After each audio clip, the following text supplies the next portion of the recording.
All right, well, today I've got a great lesson for you. We are going to talk rafter layout. Now, as we all know by now, construction is a very physical, very tedious job. We're climbing up and down, we're in the heat, we're in the cold, and we're basically being very physical all day.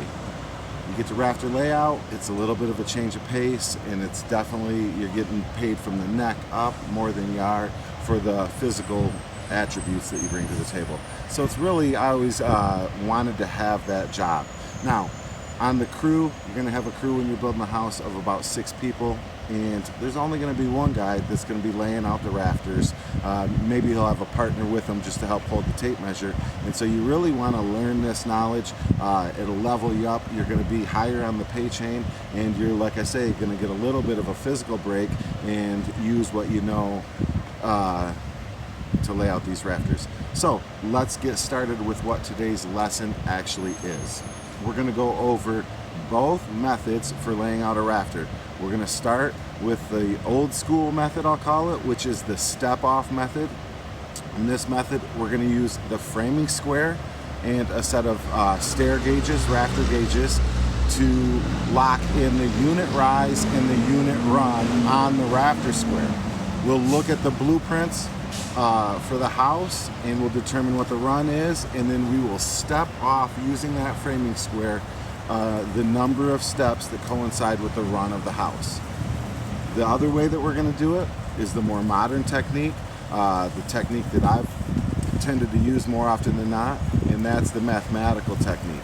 Now, you don't have to have a framing square for the mathematical technique or the math formula way, but it does make it a little easier because they've taken the time and printed a rafter table on the blade of the framing square.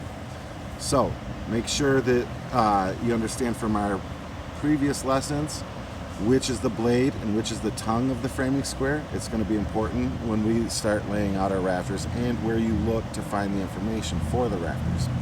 So we're going to end up splitting into groups. We're going to go over the layout method using the step-off method, and then we're going to go over laying out a rafter using the math formula.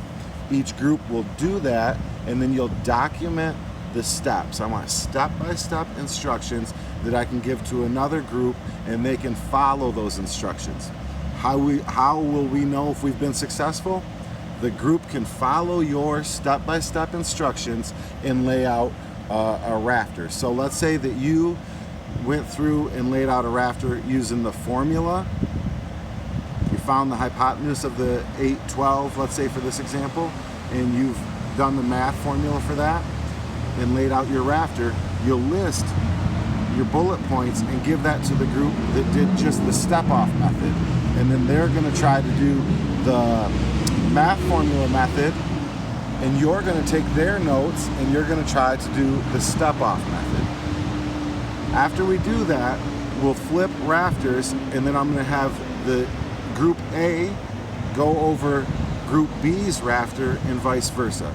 So you're going to check off, you're going to do two things. You're going to list this in your own words by making the bullet points, and then you're going to check that they followed it right, and you're going to report back to me and let me know how everyone did.